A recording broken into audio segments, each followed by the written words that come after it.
혹시 열심히 하는데도 뭔가 계속 제자리인 것 같거나 아니면 마음이랑 몸이 좀 따로 노는 것 같다? 이런 느낌 혹시 받아보신 적 있으세요? 네, 있죠. 누구나 그런 경험 한두 번쯤은 있을 거예요. 오늘 저희가 같이 볼 자료들이 바로 이런 부분에 대해서 좀 다른 시각을 보여주는 알렉산더 테크닉이라는 건데요. 아, 알렉산더 테크닉이요? 네, 특히 그 앤서니 킹슬리라는 분의 통찰을 중심으로 좀 깊이 들어가 보려고 합니다. 네, 좋습니다. 이게 보통은 그냥 뭐랄까 자세 교정? 이 정도로만 아시는 경우가 많잖아요. 맞아요. 저도 약간 그런 이미지였어요. 근데 오늘 자료들을 좀 자세히 들여다보면요. 이게 사실은 훨씬 더 깊은 차원을 다루고 있어요. 그러니까 우리가 우리 자신을 어떻게 쓰는지, 그 자기 사용의 문제요. 자기 사용이요? 네, use of the self.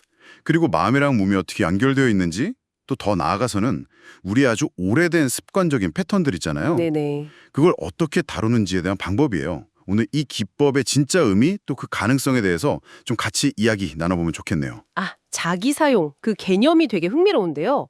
그러니까 단순히 자세 바로잡기 이게 아니라는 거네요. 그렇죠. 그게 아니에요. 우리가 살면서 겪는 여러 자극들에 대해서 어떻게 반응하고 그때 몸을 어떻게 쓰는가 여기에 초점을 맞추는 거죠. 반응과 몸 사용. 네. 핵심은 마음과 몸이 결국 하나다. 이 정신 신체적 통합 개념에 있어요. 정신 신체적 통합. 네. 그리고 우리가 무의식적으로 하는 해로운 습관들. 예를 들면 스트레스 받을 때 목이나 어깨에 힘 빡 들어가는 거. 아, 저 완전 그런데. 네. 그런 걸 알아차리고 일단 멈추는 것. 이걸 되게 강조해요. non-doing, inhibition이라고 하죠. 멈추는 거요? 네. 킹슬리 자료에서도 나오지만 뭘 억지로 더 잘하려고 애쓰는 게 아니에요. 그게 아니라 불필요한 긴장이나 서두름 같은 방해 요소들 있잖아요. 네네. 그런 걸 그냥 그만두는 거예요. 빼기를 하는 거죠. 그렇게 해서 몸이 원래 가진 편안함, 균형 이런 걸 되찾도록 돕는 방식이에요. 아, 빼기. 뭔가 덜어내는 느낌이네요. 맞아요. 운전할 때 급발진하는 대신에 그냥 가속 페달에서 발을 떼는 거랑 비슷하다고 할까요? 오, 비유가 확 와닿는데요? 불필요한 걸 멈춘다.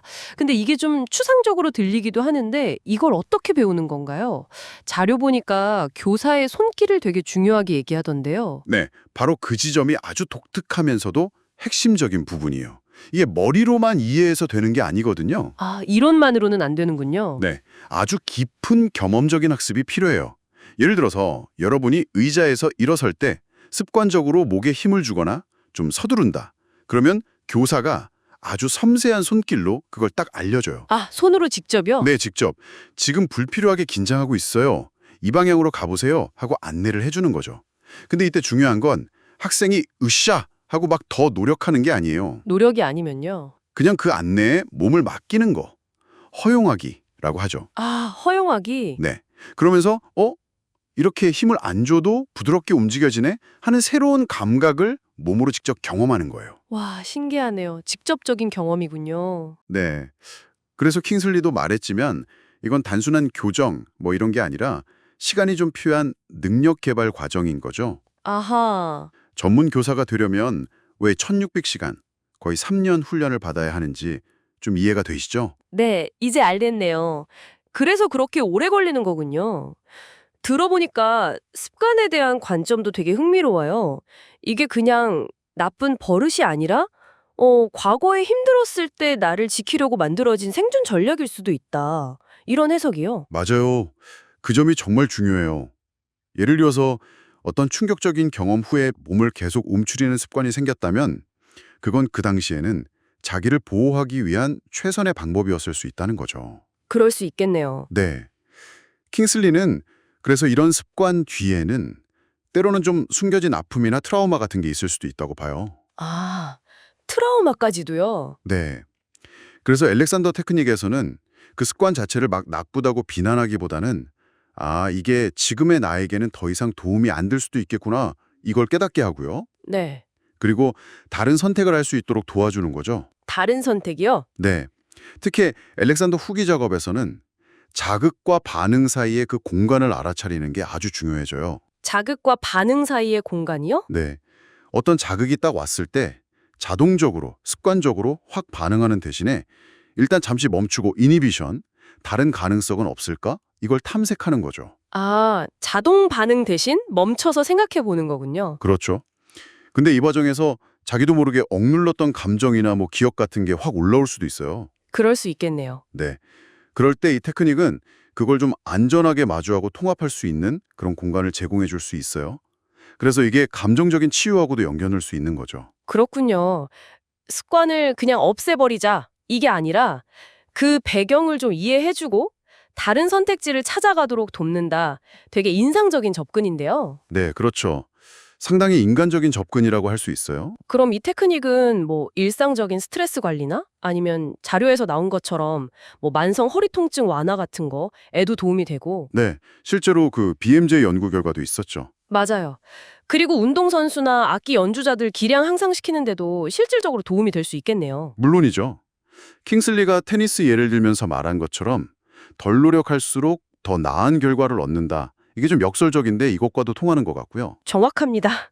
실제로 정말 다양한 분야에서 효과를 보고 있어요. 그런 실용적인 면 외에도 자기 인식을 높이는 거. 자기 인식이요? 네.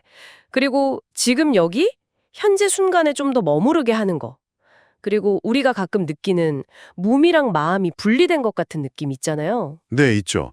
해리라고 하던가요? 맞아요. 해리 디소시에이션. 그런 상태를 좀 줄여주는 데도 기여할 수 있어요. 와, 생각보다 적용 범위가 굉장히 넓네요. 네, 다만 앤서니 킹슬리가 계속 강조하는 것처럼 이게 무슨 딱 정해진 방법론이나 뭐 도구마처럼 되어서는 안 돼요. 아, 고정된 게 아니다. 네, 살아있는 작업이죠. 계속 개인에게 맞춰서 진화하고 적용되어야 하는 거예요. 알겠습니다. 오늘 저희가 앤서니 킹슬리의 자료를 통해서 알렉산더 테크닉을 좀 깊이 살펴봤는데요. 이게 단순한 자세 교정, 이걸 넘어서 우리 안에 깊은 습관적인 반응을 알아차리고 멈춤, 즉 non-doing을 통해서 정신과 신체의 어떤 자연스러운 통합, 균형을 회복하도록 돕는 상당히 심오한 접근법이라는 걸 알 수 있었습니다. 네, 맞아요. 오늘 나눈 이야기가 여러분이 뭐 스트레스에 대처하시거나 아니면 어떤 활동의 효율성을 좀 높이시거나 혹은 그냥 자기 자신과 조금 더 편안하게 지내는 방식에 대해서 좀 새로운 관점을 들였으면 좋겠네요. 네. 마지막으로 이런 질문 한번 던져보고 싶어요. 과거에는 어쩌면 여러분을 보호하기 위해 꼭 필요했을지도 모르지만 지금은 오히려 여러분의 편안함이나 가능성을 좀 제약하고 있는 그런 오래된 습관은 혹시 없으신가요? 생각해 볼 만한 질문이네요. 네. 그리고 만약에요, 그 습관적인 반응 대신에 잠시 한번 멈추어 선다면 그때는 어떤 다른 가능성이 열릴 수 있을까요?